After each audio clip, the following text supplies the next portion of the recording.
Mr. Unity CEO, so head of Unity, and he's gone and been a bit of a naughty boy. How bad? He used an F-bomb, and he called some of the people that use his platform some of the biggest effing idiots. Why is that?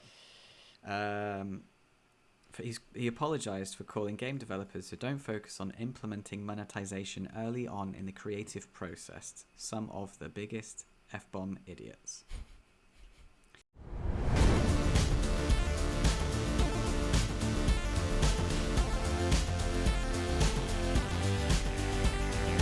Hey there guys, welcome to the Polygon Forest. I am Ubisoft concept artist Vin Hill, and I am joined as ever by the acrylic pixel himself, Mr. Christopher Jarvis. Hello there. We're just joking about that. Thank you very much for joining us.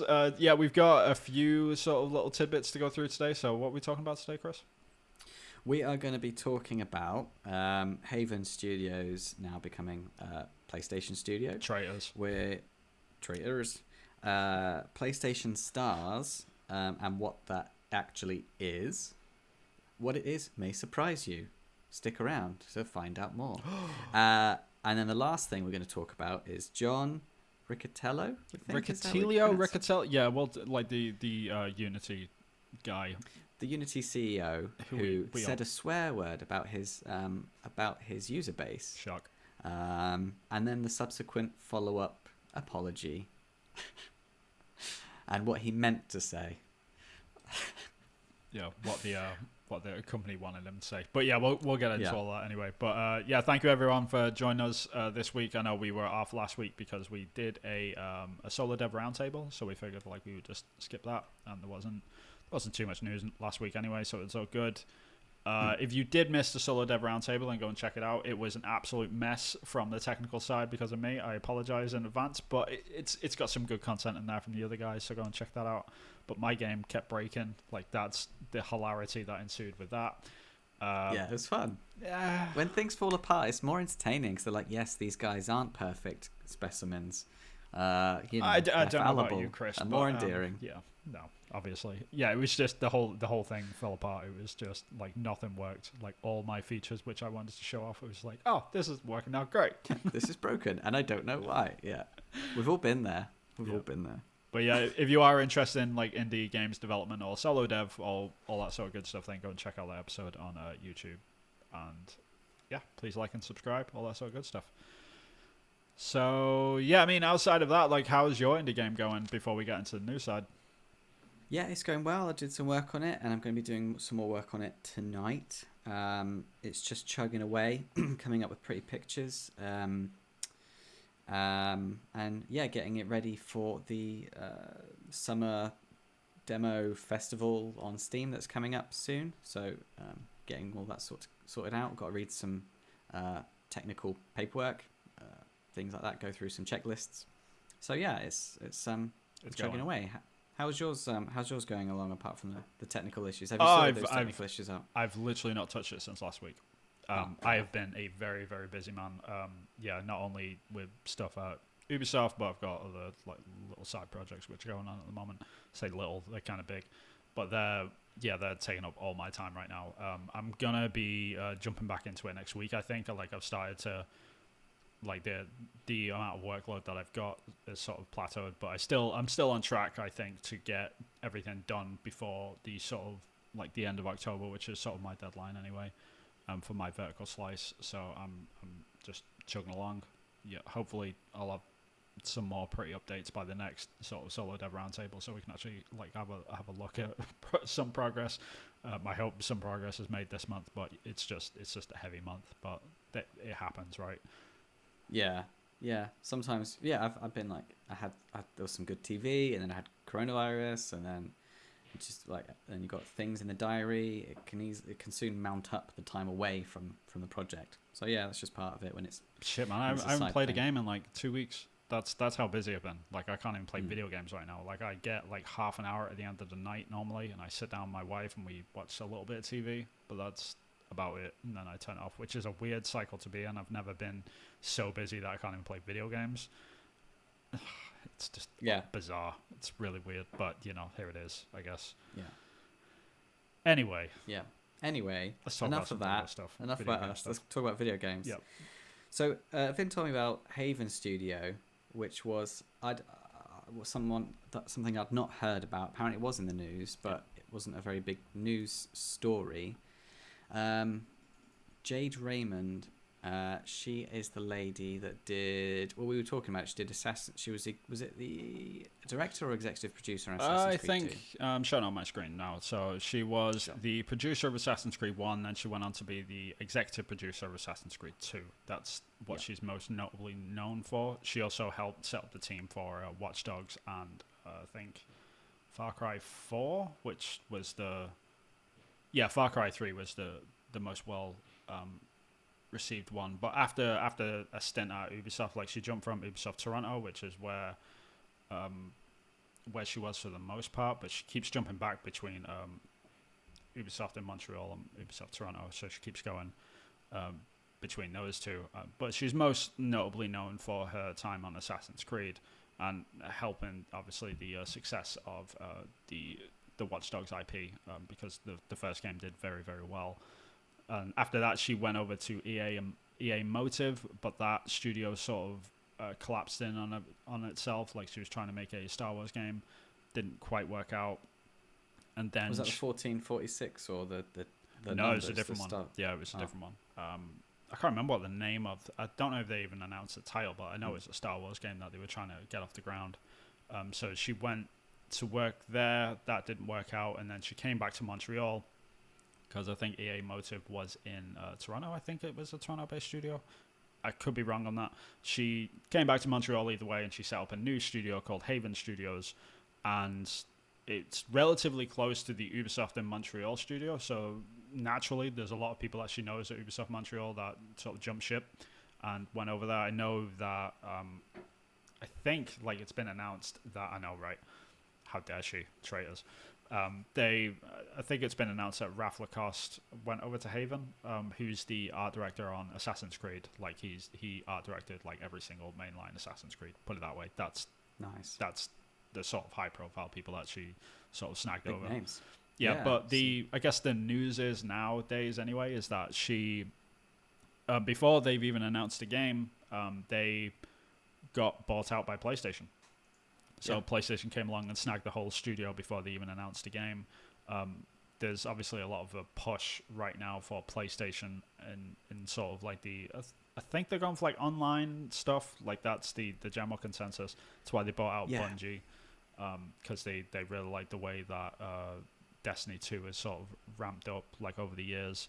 And PlayStation just have really no experience in the online space. They're kind of terrible at it. They always have been.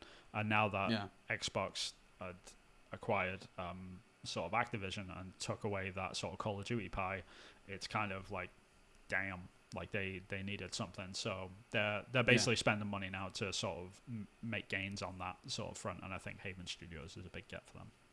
Yeah, they're making a live service title. So that fits in, with Sony's stated ambition to push further into online service-based games. Yes, it's what I've read, literally just off the screen there. So like kind of like Destiny and Destiny 2. Yeah, that sounds about right. Because those are popular games. People, when you hear that and read that, you think, oh, that's not good. But actually, it's really popular and it makes a lot of money, and that's where we're moving to, right? Yep. So people do want like small transactions here, there, and everywhere. They want to play a game, and then if they like it, they want to spend money on it. Yeah, and I think, I mean, I mentioned this in the pre-show, but I think the main reason why PlayStation have sort of snagged Haven without even announcing a project and without Jade Raymond working on any like major projects for like the last few years, like even with those not failures but those sort of collapses, I guess, like at Motive Studio and stuff like that, I think that a lot of the confidence isn't just in Jade Raymond. I think a lot of the confidence in the fact that she's going to be pulling people from places like Ubisoft in Montreal, which people can scoff at that and say, oh, it's just Ubisoft, like why does anyone care? Rainbow Six Siege is just a gorilla that nobody can really ignore in the game space, and I think PlayStation have sort of looked at that, because if they could get something like Rainbow Six Siege like under their sort of belt, they would I'm not saying they're going to be making a Rainbow game. Obviously, that'd be ludicrous. That's not how these things work. How many downloads was Rainbow Six Siege? It's between 80 and 90 million people are playing. So that's huge. Yeah, it's like a Goliath, right? Yeah, and it's something that's it's sort of casually ignored in the industry. Like it's just, oh yeah, I remember Rainbow like a few years ago. It's like, no, it's huge, man. Like it's massive. Like people have in sort of massive places like concert halls and stuff to have like these live games. They have tournaments, like literally millions of dollars worth of like prize funds. It's a huge IP. It's massive. Like it's really big. And to put that in context with Ghost of Tsushima, how many sold that now? Is that 10 million sold? Yeah, they now? just announced that they've got to 10 million. So yeah, that's night and day, isn't it? And you think of Ghost of Tsushima as like a really popular, well-received, critically acclaimed, big selling game. That's nowhere near 90 million. So like I think from PlayStation's perspective, it is a smart move. Like you've got the person that helped set up the IP of Assassin's Creed, which obviously is going strong after 15 years. You've got the art director from Assassin's Creed. You've got a lot of talent coming from like the Rainbow teams and all this sort of stuff. And there's a lot of other people. People are jumping ship all over the industry, but like I know that Montreal has like had a lot of movement over the last sort of couple of years. Not just because like the new stories coming out of Ubisoft or anything like that. There's a lot of studios in Montreal in general are just like people are jumping ship all over the place. Like Eidos Montreal like had to start up a new incentive program to the point that all the developers at Eidos Montreal now get Fridays off permanently.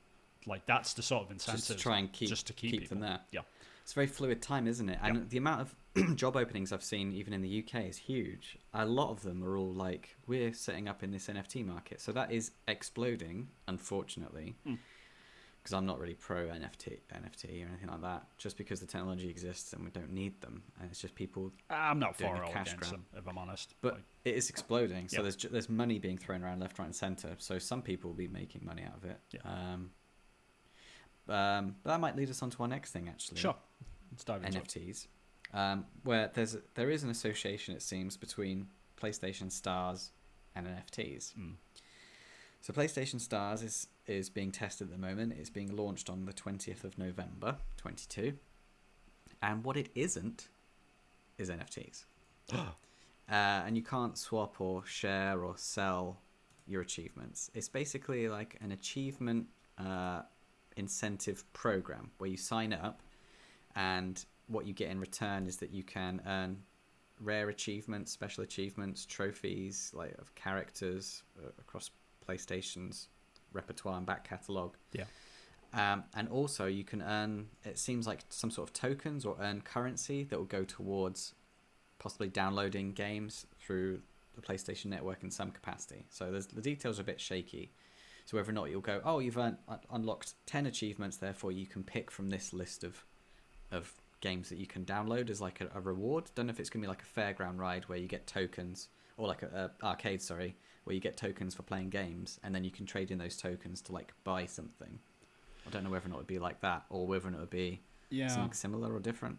Yeah, it is a bit of a weird one. Like in the Washington Post article, which this was announced at, I think, it said all players will be able to earn loyalty points that can be redeemed for PlayStation Network wallet funds, and thus traded for items for real money. Gamers who have also subscribed to PlayStation Plus online service will earn additional points to spend on the PlayStation Store.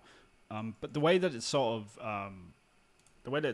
of framed here is that like you may earn points, you may be able to earn like store points, which you know, it's not like, in theory what people are looking at this thing is saying, oh my god, like I can trade in my achievements, well, not trade them, but like I can earn like physical sort of video games like from my achievements which I make in games. So if I get a platinum on a game, I get some points which I can then go and spend in the store to buy another game. That'd be awesome. It doesn't seem to be that cut dry sort of thing. It's not that like one-to-one. It's like they're gonna be picking certain situations, so like you can only earn a certain amount of points for like specific games or a specific achievement or whatever. Like I don't think it's gonna be, hey, you get a platinum, you get enough for like to buy a new video game. It's not how this works. Otherwise people would literally just be buying all of like the easiest games in the world for like that are on sale for $2 just to get the platinums. Like that's not people do that people do that just to bump up their trophy Sure. amount anyway. They like buy the cheapest games with like the kid games and just plow through the kid games as quickly as possible just to bump up their trophy. And they'll buy them multi-regional as well, so they'll buy like the same game from Japan and then like bump it up even more because it's a super easy one. People are nuts. So it's just a way of Sony just like cashing in on that, I suppose. Well, not cashing in, just like rewarding them, because Sony are spending money implementing this, infrastructurally. And it says in the article, you know, that they've been working to minimize fraudulent activities. So that spends, you know, money. They need technical people to come in and do safeguards and things. This is a great idea. It's a great service. It's just very ambiguous to see how it'll work and how random it's going to be for you to get rewarded for like your achievement points and that sort of stuff. So it'll be really interesting to see like how they actually implement this, because I think people have been calling for something like this for a while. Like we always see these achievements. We've seen them since the Xbox 360 days when it was sort of first revealed. It's old. It's an old system, and like people throughout the whole time that it's been around since the 360 days, it's been people have asked like, hey, would we be able to get like a kickback from these achievements in some way? And now that they're finally sort of starting to act on that, is it too good to be true? Probably. Like it might be like, oh yeah, you get 5 points towards like this game, and you get the platinum sort of thing. Yeah. It's like, okay, how far does 5 points get me? And it's like, 5 points is like 5p, and it's like, shit, we need like, you need to platinum like 20 games to get one extra game, which is like on sale or half price, and then you can only use them points on like non-sale items or something. You know, like this is that's the fine print that we need to see. List of B titles that no one cares about, potentially. Yeah, it could be good, it could be bad. But it says in the article, they're definitely not NFTs, so you can't trade them and you can't sell them. So that should be a bit more secure as well, because they're not even given that opportunity to have that functionality. And so it would be locked to the person's PlayStation account, I'm assuming. Yeah, and it's just funny that like they have to mention NFTs in anything that they announced. They're just like, no, it's not an NFT, we promise, and sort of thing. It's like, I don't think anyone was thinking that. It's just like they have to explain that though, because it's such like a hot topic right now. Like everyone's on edge about it. You say that though, but in the comments, I think I've heard some of the comments that I've read in some of the other articles. It goes, "Oh, I'm glad they cleared that." Literally, one was like, "I'm glad they cleared it up because it sounded like an NFT."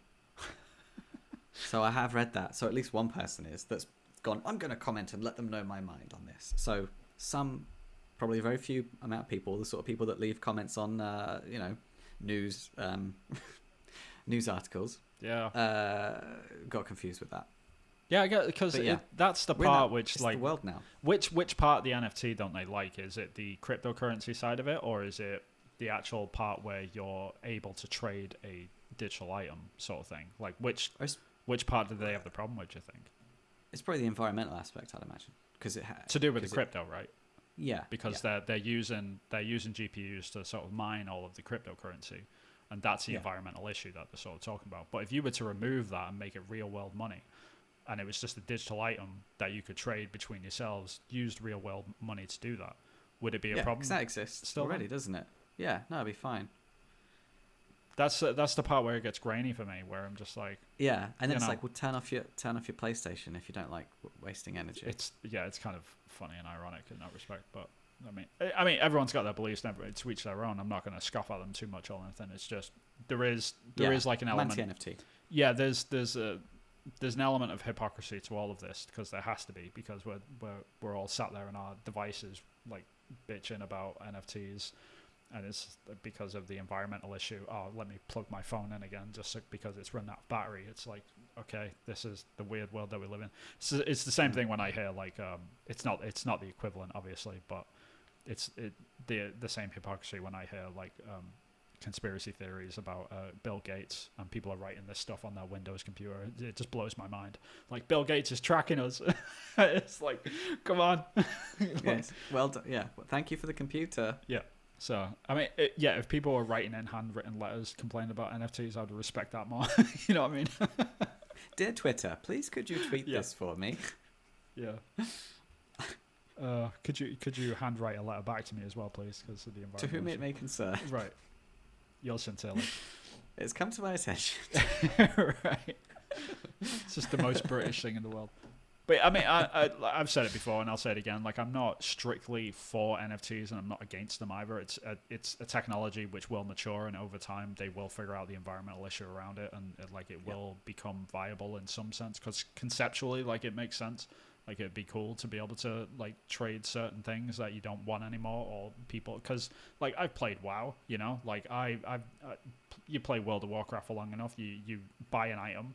And then you put it onto the marketplace for someone else to buy a new game, some like in-game currency back from that. That system works, and like as an economy, and it works for the game, and it keeps people interested. So like, just expanding that to like an actual like into the real world, it just makes sense in that respect conceptually.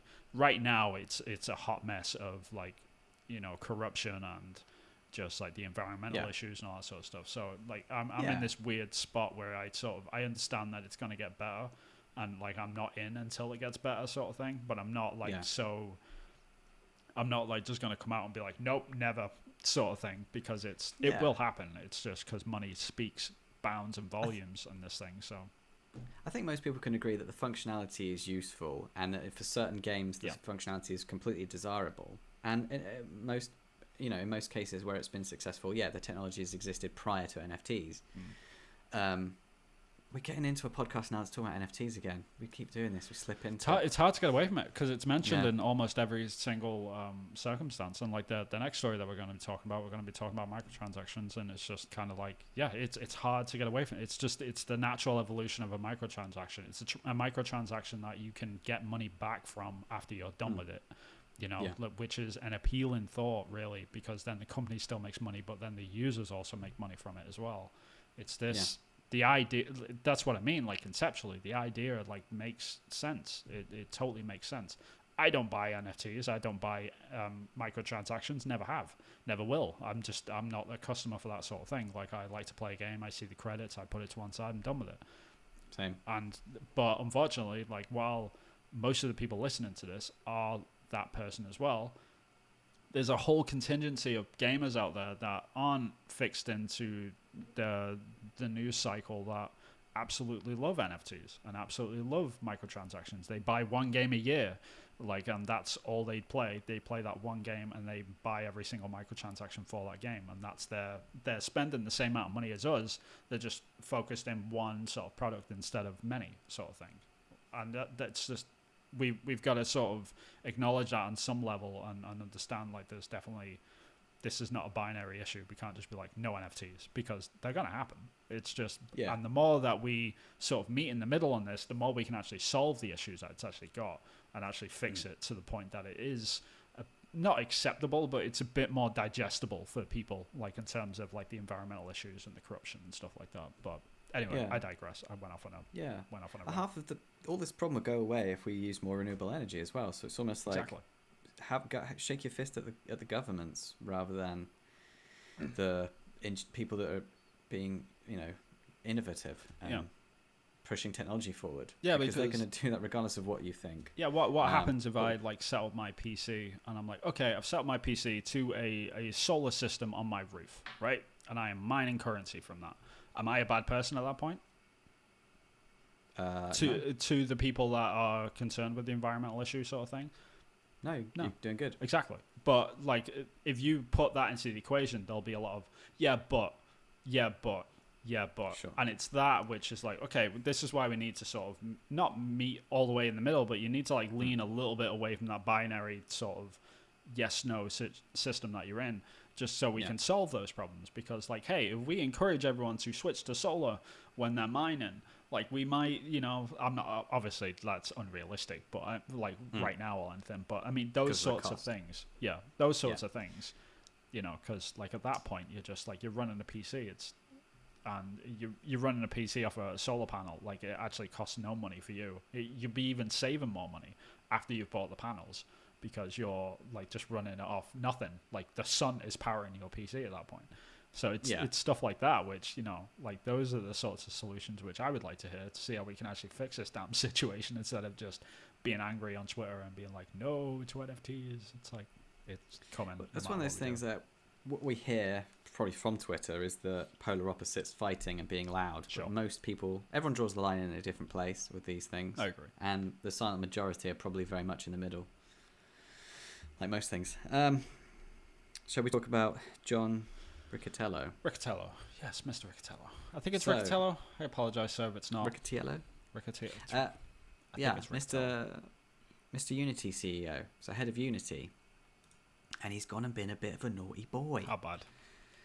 He used an F-bomb, and he called some of the people that use his platform some of the biggest effing idiots. Why is that? He apologized for calling game developers who don't focus on implementing monetization early on in the creative process some of the biggest F-bomb idiots. And surprise, surprise, this infuriated his user base because he called his user base, some of his user base, F-bomb idiots. Rude. And so he did the old Twitter apology, which we can talk about. My major problem from this is the fact that he wrote it out, or got someone to write it out, and then they took a screenshot of it typed out and then posted the image of the screenshot on Twitter. So when I was looking at it on my phone, I had to be zooming in and zooming out. I couldn't read it all easily. So that was really annoying. I'm trying to run a podcast here. I can't be zooming in and out of my phone. And then I remembered that I'm actually sitting in front of a computer and I could just use my computer to look at Twitter. Yeah. It's hard being me today. How rude. Yeah. So what's your initial reaction to this, Vin? What are your thoughts? Yeah, I mean, it's just, I said this to you in a pre-show, but CEOs shouldn't have social media accounts. Like, I mean, they should, but like, they shouldn't be talking to news outlets like this. That's for sure. Like, he's probably going to get a bit of a slap on the wrist from the board of Unity for this. So, yeah, I mean, like, the apology that he put out as well, this thing is probably, you know, like, this was probably written by some PR person at Unity and stuff. But probably. Yeah, the thing is, it's like, ignore the colourful language for a second. Like, well, yeah, calling people like effing idiots or whatever. Like, I get that side of it, but he's probably looking at it from the standpoint of like how much sort of extra money not only developers can be making like on certain games, because he's looking at, like, he's a CEO, he's looking at everything through the lens of money, sort of money glasses, you know. So like, I get it. Because if developers are making more money, then he makes more money as well. So he's looking at them like, the money's right there. You could be totally... you could be raking it in. You just have to do these things. Yeah. And he's trying to throw the tools at them to make them realize this. Exactly. Yeah. Which, you know, in this day and age where, you know, people actually aren't that excited about microtransactions, like, I get both sides of this. Like, he's sort of looking at this and saying, oh my god, like, all these developers, like these indie developers that are making games by themselves could be making so much more money, and they could be making us a lot more money. And this level of frustration, because then there's a bunch of indie developers out there that are complaining about like not making enough money, and he's just there like, you're fucking... So I get it, but like the language which he used is obviously not appropriate. Like, that goes without saying. But yeah, like, looking at both sides of this, I can sort of see what he was trying to say. But, and playing devil's advocate, he's totally able to have his own opinion about what he thinks of his user base. He's not really, because he's a CEO, and like, he's a CEO, and it would. His opinion is valid. His opinion would lose him money in the board because the shares would drop, that sort of thing, because it's based on opinion of what you think a company's worth, and if the user base are upset with you, it can be detrimental. But again, that's all just based on what people think, which is odd. But that's video games, right? That's just what people think. Yeah, that's what video games are about. I'll just read out the fourth point. He made 3 points. He made 4 points. Very, very generic. Trying to explain my point.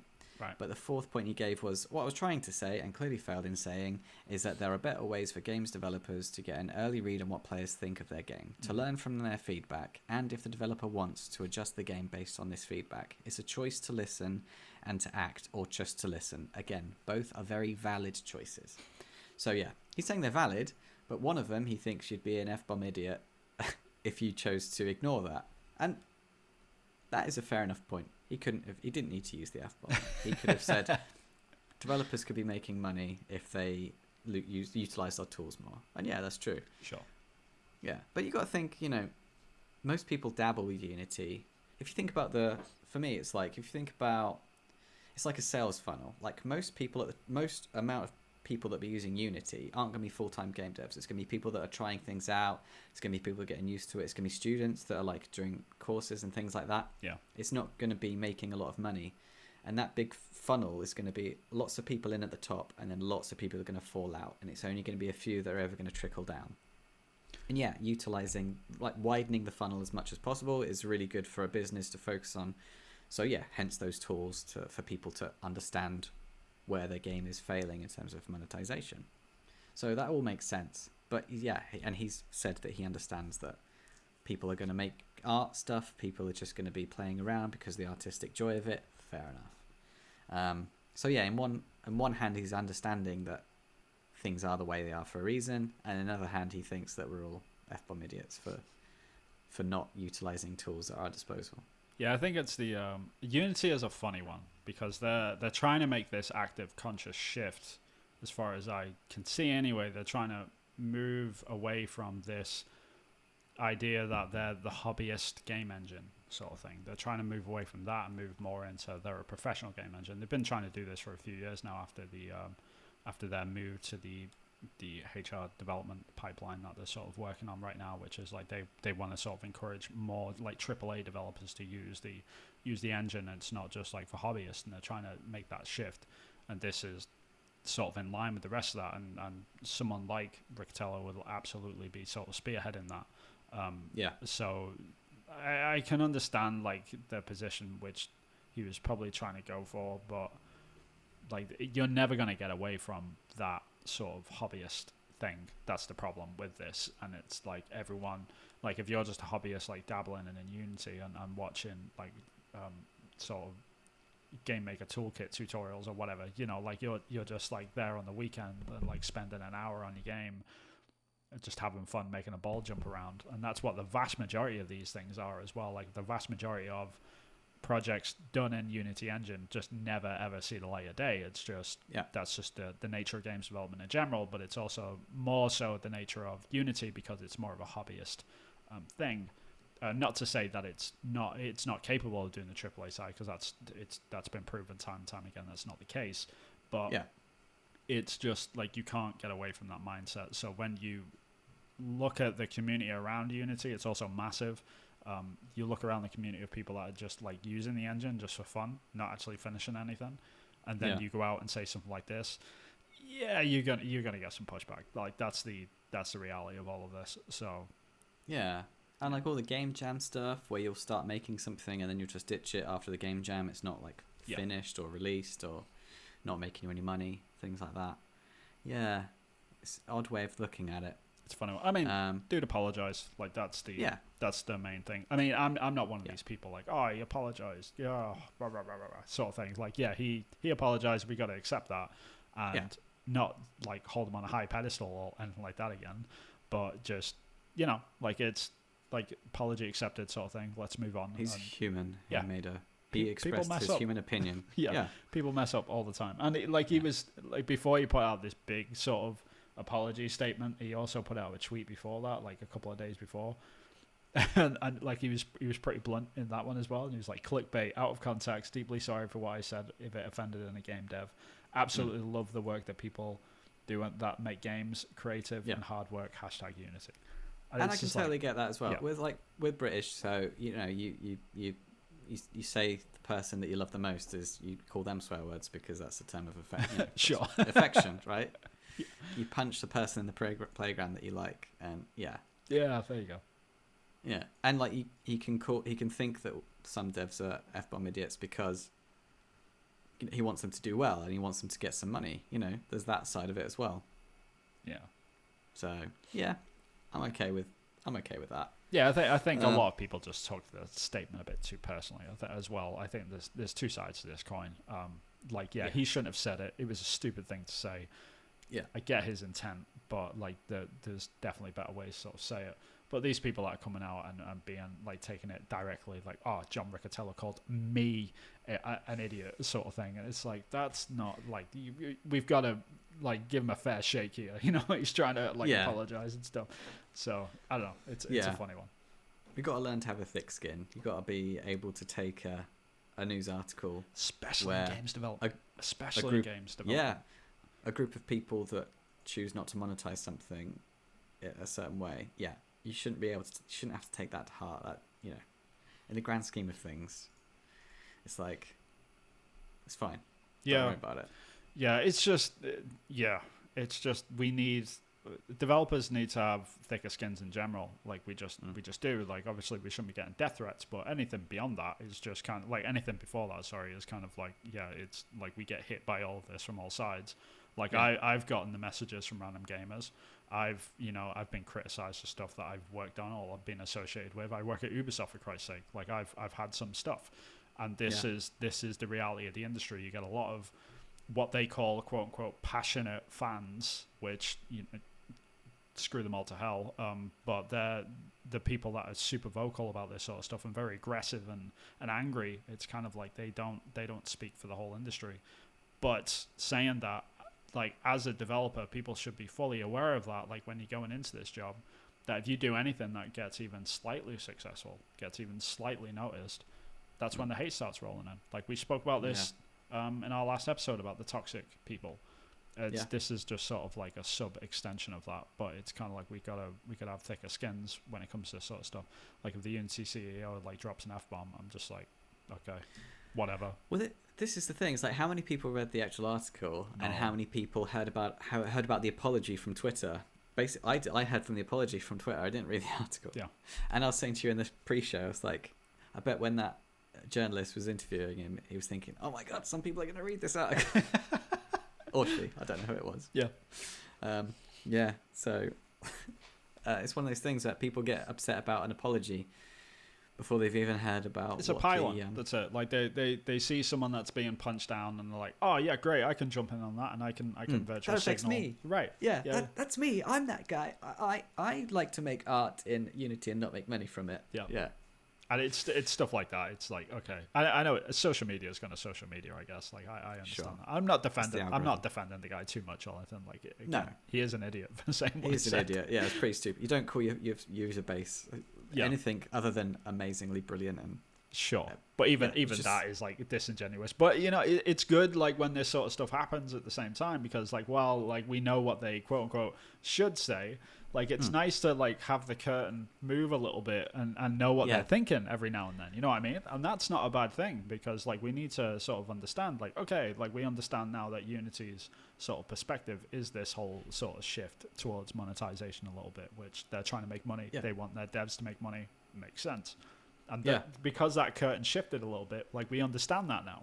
Whereas before we had no idea. So like there's benefits to these sorts of stories coming out, in my opinion. So it's not all. So with that little bit of humanity, he showed his cards, and like we actually get a true understanding of his intent. Yeah, that's like actually interesting and valuable, like more valuable. It's worth being offended by that to have that value.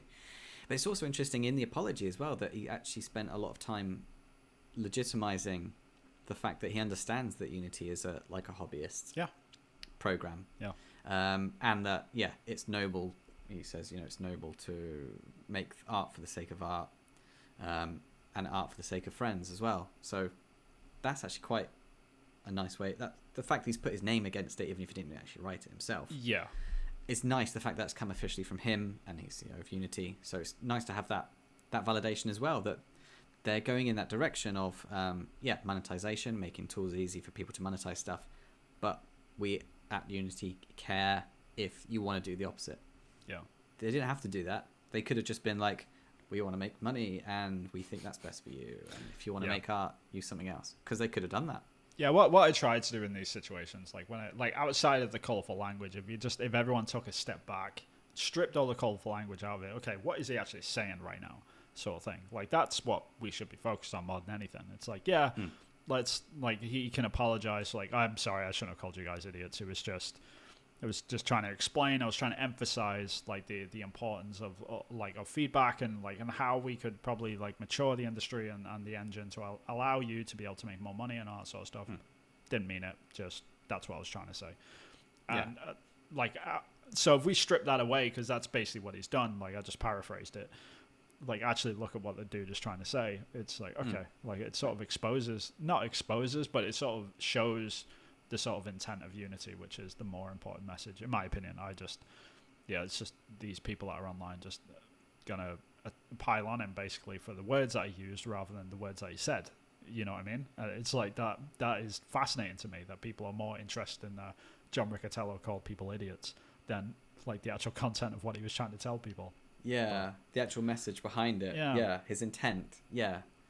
Interesting. Yeah, because the last thing he would have wanted was to people focusing on the fact he would have to apologize for using a swear word. And yeah, because it's weird. When it comes to games and monetization, it's not just games and monetization. It's what he says in his apology as well. It's all about understanding the player feedback. Because if you don't understand the player feedback, you can't really make a good game. If you have that choice and you make it an artistic choice, then that's fair enough and it's legitimate, but you're literally choosing to do something that people wouldn't like. And it's hard to get into specifics about this, but the way I understand it is, you know, you think of something and you think, people might enjoy this, then you get people to play it and understand it, and it is inevitably different. Like wherever you're coming from as a dev, especially solo dev, what you've got in your mind is different to what other people experience. Sure. And your intent will always not hit the mark. That's my experience in any case. And then it's interesting that Unity are trying to provide these tools so that we've got the choice. And it's like, if you did this, all these people would really like it. And then when you take that to the nth degree, then it's getting into the whole, maybe I shouldn't even be doing this sort of game. I'd get more people buying this other sort of game. Yeah. It all depends on your goal as a developer. Like if you get into this industry so you can make money, like this is something that you're going to be interested in, right? Like you're going to be like, oh yeah, cool. Like I want to do microtransactions. I want to make a multiplayer game that's going to explode like Fortnite. We're gonna set it in like this toy store, and then you're gonna be able to jump around as a toy, and you're fighting other toys. It's like, oh yeah, someone just did that because they're gonna make a crap ton of money from that as well. And it's stuff like that. They're in it to make money. The way that they're pushing that campaign, and they're really trying to get that game going. Like they've gotten a lot of hate for it and all that sort of stuff, which we covered. But it is fascinating because like there is that obviously the other side of this, which there's devs like us, especially me. Like I'm not going to put microtransactions in my game. Like I could absolutely like make different shirt colors for my main character, and you can buy a different shirt color if you don't like the standard gray one or something, right? I could absolutely do that, and it'd be really easy to do, and I'd probably make a little bit of money on it, like if the game came out and it was mildly successful. But like that's just not what I'm sort of in the industry for. I'm not in the industry to make money. I do it because I love it, and it's like as long as I can pay my bills, I really don't care about anything else after that. Yeah. I think the only thing that really happened here is that John Riccitiello sort of missed that section of his user base, because they are actively trying to shift away from this hobbyist mindset, which, you know, it's fascinating, like the whole situation. You'd be interested in finding out though about what difference it would make, right? Absolutely. Like, you'd be interested to see what figures you'd have if you just released it without any microtransactions, and then see what could happen or projected numbers for if you did have microtransactions for like shirt colors, for example. That would be like super interesting. Just as for me, I'm into like data and reports and stuff. I would love to see that. Yeah, I mean, it's a funny way. Again, different strokes, different folks, and all that sort of stuff. But it's kind of like the YouTube algorithm stuff, or like if you get like the YouTuber analytics, like you pull up the analytics and you can see like the graph going up and down. It's like, okay, we got the retention rate here, and it drops down to minute 3 they stopped it. What's happening there? I just do not care, man. Like I'm one of these, but like we've had this conversation in private as well. I just don't care. Like I'll put the video up, cool. Like hope it does well, you know, and that's it. Like I'm out. Like I tap out. Nobody should have that much access to that much information. They just shouldn't, because it sort of shifts and changes like the way that you think about what you're doing, and you're not really doing what you believe in anymore. You're just doing the thing that the algorithm is telling you is like, hey, if you did this, then you know we'll boost up a little bit. When in actual reality, like when it comes to these things, like your game doing well is not based on microtransactions. It's actually just a byproduct of it. So, and it's the same thing for YouTube things as well. and it sort of perpetuates all the way through every industry. But if your game is doing well, it's probably not for any reason other than the fact that the algorithm just caught it randomly and was just like, yeah, that'll be cool, and threw it into the pool of like what's going to be popular that week, sort of thing, for whatever reason. And trying to replicate that over and over again, it's near impossible. So like if we're getting those sorts of information tools into Unity, and be like, hey, if you have microtransactions, it'd be like, yeah, cool, but I don't. So it's just So I'd be interested, and you wouldn't. I would, so right? We are the spectrum of strokes. that. That's the point. So like John Riccitiello is talking to you. He's not necessarily talking to me, sort of thing. In that respect, or he thinks you're an idiot. I'm an idiot, absolutely, and I respect his opinion. Like maybe I am. Like in terms of, because that's a valid point though, right? Like because if I'm sat here on this game which is getting popular or whatever, I'm not saying my game is popular or anything, but if I had a game that was getting popular, and a load of people were getting interested in it, a load of people were downloading it, and then it just exploded out, and I'm just sat here like, cool, I'm happy with those numbers. Like $10-15, like I'm just selling the game, I'm getting $7 back, like cut goes to Unity, cut goes to Steam. That's the residual income that I'm sort of looking at. And John Riccitiello is in the corner like, Vin, if you just put microtransactions on it, you can make an extra $5 a month, per sale. And I've just been like, I don't care, sort of thing. And like maybe I am an idiot, maybe I am a fucking idiot at that point, because you're just like, okay, I could be earning like double the amount of money. You could just do this and then just earn double the amount of money. One extra shirt collar, Vin, and you could be a millionaire, sort of thing. Like maybe I am an idiot at that point. That is a valid opinion. I don't agree with it, but it's just this is what you got to look at, And what's the what is the idiotic part? Is it that you're choosing not to do it, or choosing not to look at what could happen? Right. And it's just but both are valid and both are fine. It just depends what's your motivation. Like, why do we? And then it comes down to, why do we make games? Like. And this is the problem which I've got with this sort of whole story, is that like, while we can sit here and discuss this, and we are in different camps on that, like you like all the data and the analytics, and you like knowing X, Y, and Z. I don't, sort of thing. Like, I'm the idiot in this case, whereas you're the smart person, like keeping on top of trends and all that sort of stuff, and adapting and overcoming and trying to apply that to your current product so you can make more money from it. Like, that being the case, it's the part that I have a problem with is not that John Riccitiello is painting the broad brush and just saying everyone that uses Unity is an idiot that doesn't use microtransactions. The problem is like, there's people like me on Twitter right now which are just sat there being like, oh, why is John Riccitiello calling me an idiot, sort of thing. Well, he's not talking to me. That's the difference. And if he is talking to me, I can choose to ignore the dude. He doesn't. Like, unless he kicks my door and holds a gun to my head, I really don't. You're using his program for free. You should be able, take that on the chin. Like, that's another thing. Amazingly professional free tool. Yeah. If the CEO wants to call me an idiot, then that's fine. I've seen games developers that have released successful products. I'm like, and they're complaining about John Riccitiello. I'm like, you are blowing my mind right now. Wait a minute. So, like, the dude that is the CEO of the company that has allowed you to put food on your table for you and your family, and you're attacking him because of, like, like that. Just, it blows my mind. Like, it's just absolutely incredible. It's just, I'm not saying they should be grateful and they should just take it like a trooper or anything. Yeah, but you've got to, like, a little bit of a leeway for the guy. Like, he is putting food on your table and you're just trashing the dude. I think with our situation specifically, I don't think you are like the idiot. I think because what we're doing is we're just doing a side project and we're doing it for fun. And if it's not fun, and if typing in microtransactions would just make it boring or dull or not interesting, or like can't be bothered to check out what effect it's having and all this sort of stuff, sure, then that's totally legitimate that you don't want to go down that road, because you've made up your mind and you're totally sure. Yeah. So you know yourself, you know your own mind. That's totally legit. And I'm just too curious. I'm just like, I just want to know. Yeah. I'm like, want to know what's going on. So, and that's what I enjoy. So we're both doing what we enjoy. And then to be honest, the amount of time I've spent looking at analytics and it not having any effect is just a waste of time at the end of the day. Yeah. But it's something that I enjoy. So I don't know. That's a tricky one. Yeah, I mean, it depends how actionable. Changes. Yeah, it depends how actionable the actual analytics are. Like, sure, from Unity, like if they're saying, hey, if they were just super vague about it and they were just like, yo, you can use microtransactions and your game will do better. It's like, if that is the vague statement they're putting out, it's kind of like, okay. It's like, thanks, Sherlock. Right. Yeah. Yeah, no shit, sort of thing. So, but if they're a bit more surgical about it, I guess like it would be helpful to people like you, where you're like curious, like exactly which bits. Like, am I going to split the game up into like different sections and release them as like episodes, like they went for a phase of doing 10 years ago?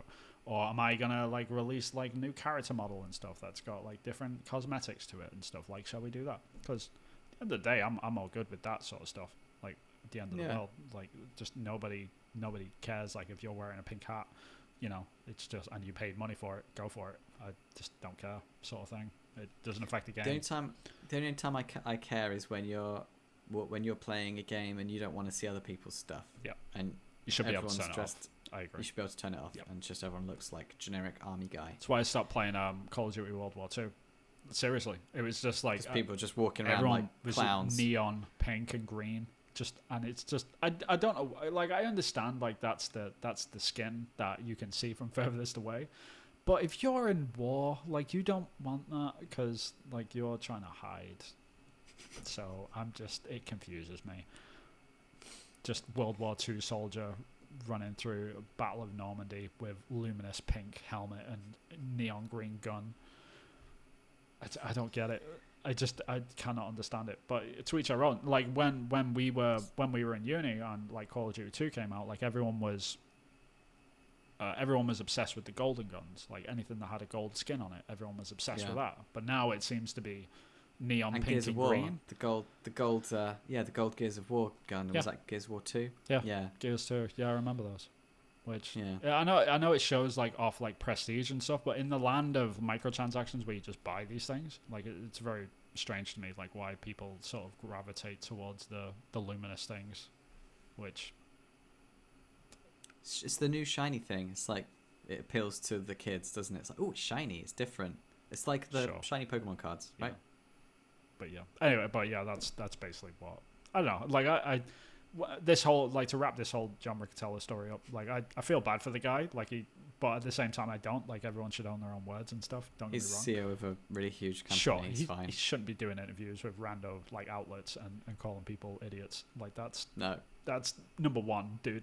Like, you should know this sort of thing. Like, everything normally gets vetted by the company, sort of thing. You have a PR manager when you're that high up in a company, and they sort of vet everything that you say, and they sort of tell you what you can and can't say for good reason. But he's the CEO, so he probably just like slips right through that net and just doesn't like care about the PR side of it. So, but he's absolutely learned his lesson now. But at the same time, I don't think like any people that are calling for him to be fired or like to say, oh, he shouldn't be running Unity if he has those sorts of opinions.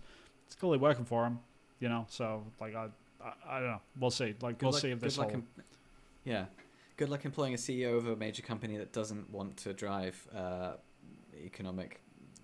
Right. What, CEO wants to make more money? Newsflash. Or find a CEO of a major company that isn't, disagreeable in some ways. Right. They're humans. They have their opinions. Like, he's just confused why people don't want to make more money while they're trying to make video games. Like, they're putting in all this effort, and he's just confused why people are just like, why don't you want to make more money? Like, it's just bananas to me. Like, you're all complaining about how little money you make off these video games when you could just be, you can put in these things. Like, so I can imagine after, like, looking over these numbers, because that's the thing. Like, you were just saying, like, you want to look at all those stats. He's got all them stats. He's got them all. Like, he's looking at them every day, just like, why aren't these people, like, doing this? Like, it's just crazy to me. And he's just day after day after day after day after day. And then someone puts a mic in his face and asks him, like, what do you think about microtransactions? He's like, I've got some shit to say, sort of thing. So, yeah. Like, I get it. So, like, and in that moment, he just snapped and he was like, you know what? They're all fucking idiots. I don't understand why they don't do this, sort of thing. And, like, after the interview, he's like, oh, crap, I really shouldn't have said that. And then that's it. It's happened. So, like, there's definitely two sides to this coin. Yeah. And, you got to feel bad for the guy on some level, but at the same time. Yeah. I mean, you don't have to, obviously. On balance, I'm very neutral about the whole thing. Yeah, I think this bit of karma's happened. It's an interesting conversation, something for us to talk about. Yeah. So in that way, I'm grateful because we've had something to talk about on this, that's fair. Episode of the podcast. Yeah, I mean, this is the thing. Like, I'm all good with, like, people coming out saying stupid stuff. I'm not saying I'm good with them saying stupid stuff, but they come out, they say a stupid thing, they apologize for it, they explain what their intent was. People not just accept the intent, but they listen through it. They're like, all right, cool, but we're keeping our eye on you, dude. And he's like, all right, that's fair, sort of thing. Carries on his merry way. They carry on their merry way. It's like, yeah, remember that guy said something stupid.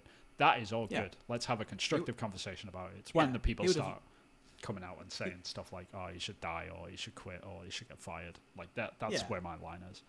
He's learned his lesson, probably. He probably won't say it again. No, he's not going to say anything again. Well, yeah, if he does, exactly. PR will be, PR people will be like, yeah, that's not going to happen again. No more interviews for you.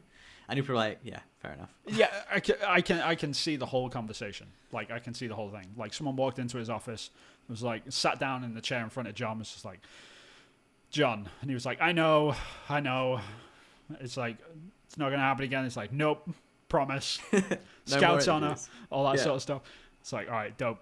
Stands up, walks out. That was it. That was the whole thing. It's like, yeah, we'll send over like a read for like what you got to put out on Twitter. And it's like, got it, sort of thing. That was it. Like that was probably the whole thing. So like, it's just one of those things. Like he learnt his lesson the instant it happened. So and then there was a conversation of, do I need to type this out again on my Twitter?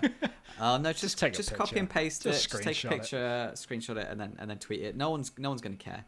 Yeah. To be said to that though, like the reason why they screenshot these statements is so like they don't. So because if they had like point number 3 just randomly in one tweet, someone retweets that one section of it and comments on it, and then it explodes, and then something like it's out of context, like just by natural without having the 4 points that he went through. Yeah. So it's better to just like have the whole statement there, because then that just sort of funnels anyone that reshares a whole statement and has a point about any specific point, and anyone else reading that is just going to be like, okay, cool, I can read the whole thing. So I understand why they do that, but it is. They should have done a Twitter thread though. Although my point about commenting on each point he made. Okay, fine. They just need to format them better, so they're like long, thin pictures that you can click on and so scroll I can click through. on, zoom in with my phone and read it. Exactly. Yeah. Other than Get just on looking Twitter. at fun. So we figured it out. This is all Twitter's problem. What are the odds? Let us edit tweets Twitter. We should start wrapping this thing up anyway. But yes. Everyone, thank you very much for joining us. We really appreciate it. As always, if you did like, please hit that old like button, I guess, because that's normally what I mean. Like, it's the up one, right? It's not the down one if you like it. It's the up one. Don't touch the down one. It's crap. But also hit the subscribe button if you can, if you're not already subscribed, and hit the bell icon so you can be notified when we do have a new episode go up, which is usually every Sunday, Monday, Tuesday, whenever we feel like. It's normally at the beginning of the week. We apologize. We're terrible at this, but we're plowing through because we've got nothing better to do. To be honest, that's the deal. But Chris, where can people find the old acrylic pixeling stuff? So you can find I'm making an indie game called Focus Find. Oh, and and it's an introspective journey through grief, and you can wishlist that on Steam if you wanted, and you can join the Patreon community if you wish as well. You can find me on Twitter at Acrylic Pixel, and I have a YouTube channel, Acrylic Pixel. Just the one video. Exactly. Where can we find your stuff then? Yeah, you can find me on Twitter at Hillfort Games. That's where I post most of my sort of progress on my indie game, which is long gone. You can find it on Steam as well. Please wishlist. Makes solo devs very happy, especially me. I'm up to 750 wishlists now, which is insane. I appreciate it. Hopefully I finished a damn game so you can all play it one day. That'd be good. You don't need to texture anything. We found the key. Done. Leave everything without textures, and people love it. Bit of grass. Done. Pack it, ship it, right? But outside of that, you can find me on ArtStation if you're into concept art stuff. My concept art is at Ubisoft, so all my stuff goes onto there. It's Vin Hill Art. But outside of that, you can find me on YouTube, Hillfort Games. I am on Twitch. Just started Twitch. that. What's your Twitch called? Hillfort Games. Same thing. Hillfort Games. Yep. Okay. It's just Hillfort Games everywhere. I am the parasite of the internet at this point. I will be Googleable from any device at some point. But other than that, like, you can subscribe to this, and also you can listen to this podcast on any of your favorite sort of podcast services: Apple, iTunes, Spotify, all that sort of good stuff. We're on Anchor, so we're everywhere. We are the herpes of the internet. You can't get rid of us. Speaking of herpes, let's get out of here. That's definitely one way to end it. Thank you very much for joining Okay. us. As always, guys. Until next time. Bye-bye. Take care. Bye. Herpes. I don't think that's going to help the heat, if I'm honest. That's just you gaffer taping towels to walls and doors. No. Maybe I'm wrong.